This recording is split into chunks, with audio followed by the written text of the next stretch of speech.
Real-Time 1960s presents Evening Report, a complete roundup of today's news with Joe Rubenstein. Good evening. In Washington, President Kennedy responds to Republican charges. In New York, Richard Nixon speaks out. In South Vietnam, General Harkins calls this a year of decision. Mickey Mantle has a new contract, Cassius Clay has a new poem, and Patsy Cline is dead. Those are the headlines. The details after this message. You can wear furs that are utterly vulgar. You can wear diamonds piled high in your hair. But secure, my dear, secure's the most important thing you wear. Secure, new dry deodorant that pats on dry to keep you dry. Because Secure now has nearly double the antiperspirant of any leading deodorant. Whatever you wear, wear Secure deodorant. The most important thing you wear.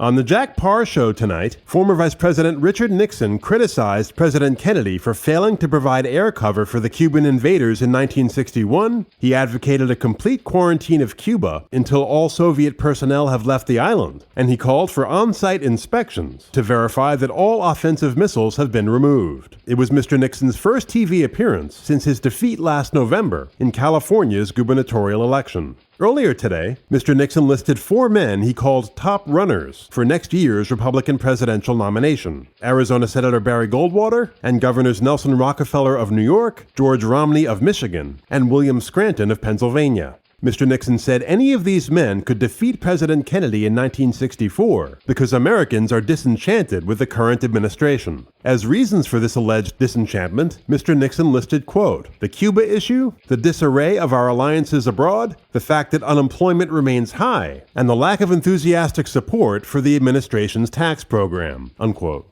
However, these remarks contradicted others Mr. Nixon was said to have made Tuesday at a private luncheon in New York, where he indicated that President Kennedy remains very popular. According to an exclusive article in Newsday, Mr. Nixon said, quote, I would have to rate Kennedy as one of the best presidents on salesmanship and expressing his own ideas. He is probably the best American politician we have on the scene. If the election were today, Kennedy would win in a landslide. But by the time they vote for president in November 1964, things could change, unquote. As for President Kennedy, he was asked at yesterday's news conference if he agreed with the view expressed by some that his administration had lost momentum and was now on the defensive. There is a rhythm to personal and national and international life, and it flows and ebbs, and I would say that we have a good many difficulties at home and abroad, and the Congress has not acted yet on the programs we've sent forward, so that we are still in the gestation period in those areas. Some of our difficulties in Europe have come because the military threat to Europe is less than it's been in the past. In other words, whatever successes we may have had in reducing that military threat to Europe have brought with it in its wake other problems, and that's quite natural and inevitable. I prefer these problems to the other problems. If you think that in the summer of '61, and of course this all may come again, we were calling up reserves, preparation for what might be a collision of major proportions between the Soviet Union and the United States and Berlin, I would say our present difficulties in Europe, while annoying in a sense or burdensome, are not nearly as dangerous as they were then. As far as Cuba, it continues to be a problem. On the other hand, there are advances in the solidarity of the hemisphere. I think we've made it clear that we will not permit Cuba to be an offensive military threat. I think that we're making some progress in other areas, so that if you asked me whether this was the winter of our discontent, I would say no. If you would ask me whether we're doing quite as well this winter as perhaps we were doing in the fall, I might say no, too. The president was asked to respond to 2 claims by Republican critics. Number 1, that CIA Director John McCone had known before October 14th that the Soviets had offensive missiles in Cuba. And number 2, that the administration had deliberately withheld critical information on the Cuban situation. No, I think I've seen charges of all kinds. One day, distinguished Republican charges that it's all the CIA's fault, and then the next day it's the Defense Department's fault, and then the next day the CIA is being made a scapegoat by another distinguished leader, so that we couldn't possibly answer these charges, which come so fast and so furiously. In hindsight, I suppose we could have always perhaps picked up these missile bases a few days earlier, but not very many days earlier, because the missiles didn't come in, at least in hindsight it now appears, till sometime around the middle of September. Installations began at a later date. They were very fast. I think photography on the same areas, if we had known that missiles were going in 10 days before, might not have picked up anything. A week before, might have picked up something. Even the pictures taken October 14th were only obvious to the most sophisticated expert, and it wasn't until the pictures taken really the 16th and 17th that you had pictures that would be generally acceptable. So this was a very clandestine and fast operation. So I feel that the intelligence services did a very good job. And when you think that the job was done, the missiles were discovered, the missiles were removed, the bombers were discovered, the bombers were removed, I don't think that anybody should feel that anything but a good job was done. I think we can always improve, and particularly with the advantage of hindsight. But I'm satisfied with Mr. McCone, with the intelligence community and the Defense Department, and the job they did in those days, particularly taken in totality. At a Saigon news conference Tuesday, General Paul D. Harkins, leader of the U.S. Military Assistance Command in South Vietnam, said 1963 would be a year of decision for the government's campaign against the communist Viet Cong. General Harkins supported his generally optimistic view of the war with 2 points. Number 1, continued expansion of the strategic Hamlet program will progressively isolate the Viet Cong from the peasant population. And number 2, government forces in South Vietnam have now attained the experience, training, and equipment necessary to prevail. General Harkins ended the conference by suggesting that as much as 90% of South Vietnam would be reasonably free of the Viet Cong by 1964. Democratic Senator Mike Mansfield, who's been leading a Senate study group on Vietnam, does not share General Harkins' optimism. Mr. Mansfield has called for a thorough reassessment of our security interests in the region, with a view toward reducing U.S. aid. At yesterday's press conference, President Kennedy was asked to comment on Senator Mansfield's recommendations. I don't see how we're going to be able, unless we're going to pull out of Southeast Asia and turn it over to the communists, how we're going to be able to reduce very much our economic programs, or military programs in South Vietnam, in Cambodia, in Thailand, unless you want to withdraw from the field and decide that it's in the national interest to permit that area to collapse. I would think that it would be impossible to substantially change it, particularly as we're in a very intensive struggle in those areas. So I think we ought to judge the economic burden it places upon us, as opposed to having the communists control all of Southeast Asia, with the inevitable effect that this would have on the security of India, and therefore really begin to run perhaps all the way towards the Middle East. So I think that while we'd all like to lighten the burden, I don't see any real prospect of the burden being lightened for the United States in Southeast Asia in the next year if we're going to do the job and meet what I think are our very clear national needs. Thank you, Mr. President. I'll have more news for you after this message. Angel Skin says, look at your hand. Does your palm promise romance? If your heartline reaches across your palm, you'll know great love. And lovely hands say Angel Skin, the young hand lotion by Pond's. Angel Skin's precious moisturizers work deep down, relieve redness and roughness, help keep hands soft, tempting to touch. For beautiful hands in your future, try new pink Angel Skin by Pond's. Here again, Joe Rubenstein.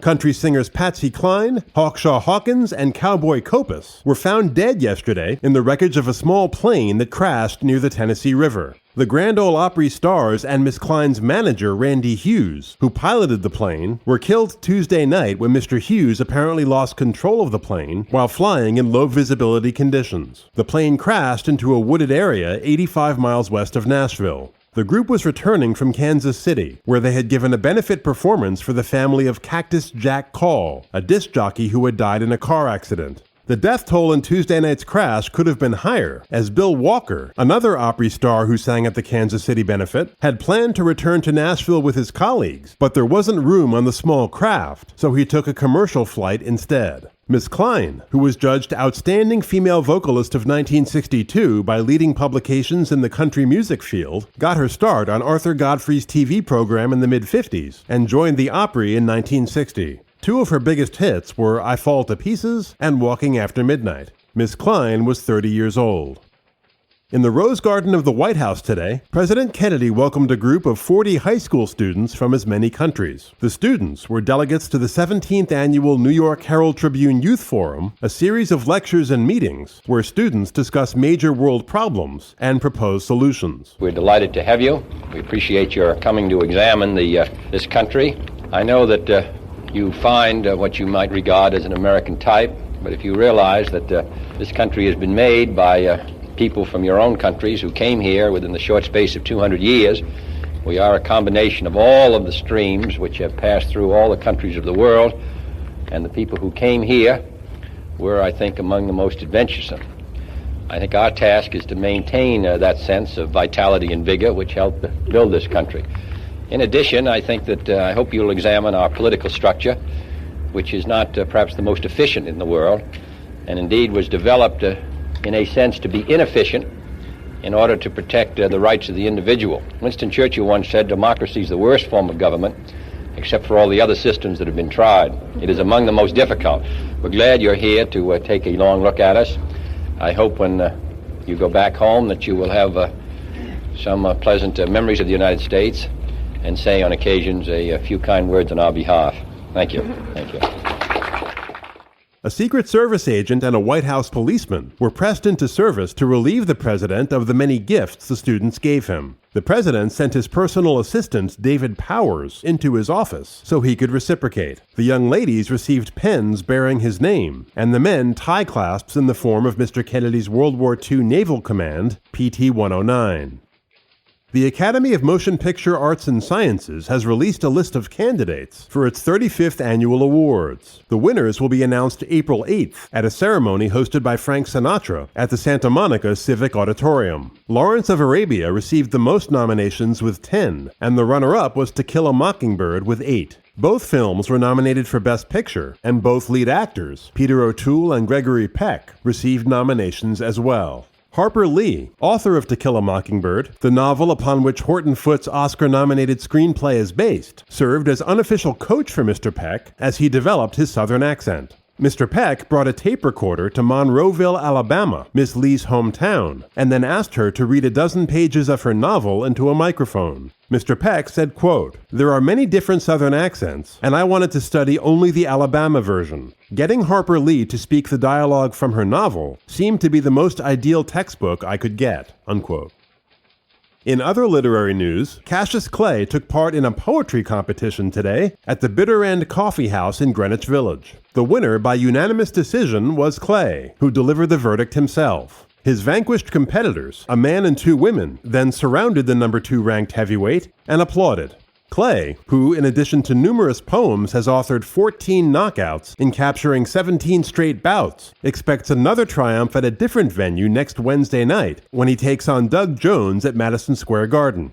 This afternoon, Clay, wearing a black suit, white shirt, and black bow tie, was polite but critical of his poetic rivals. When a bearded young man named Howard Ant opened with Sam the Gambler Talks to a Losing Horse, Clay listened carefully and then pronounced Mr. Ant a 4-round poet. He refused, however, to predict rounds on the female poets, stating, quote, "Women usually call the rounds on me," unquote. Miss Dolin Dell's composition, Poem for Cassius, seemed to intrigue the fighter more than the others, especially the poem's concluding question, "Do we read into you what we desire?" After requesting and receiving a repeat performance, Clay finally said, quote, "It's way out. It must be a beatnik poem," unquote. Finally, Clay took the microphone and solemnly revealed the title of his latest opus, Ode to a Champion, Cassius Marcellus Clay, by Cassius Marcellus Clay. In the poem, he hailed the dawn of a boxing era that starts with Cassius Clay, he took a shot at Jones, promising to rattle his bones and drop him in 6, and he closed with a reference to heavyweight champion Sonny Liston, stating, quote, "Marcellus vanquished Carthage, Cassius laid Julius Caesar low, and Clay will flatten Doug Jones with a mighty muffled blow. So when the gong rings and the referee sings out the winner, and Sonny Liston will fall, Cassius Marcellus Clay will be the noblest Roman of them all," unquote. Following today's victory, Clay told a news conference that after dethroning Liston, he plans to succeed the late Robert Frost as poet laureate. Sports.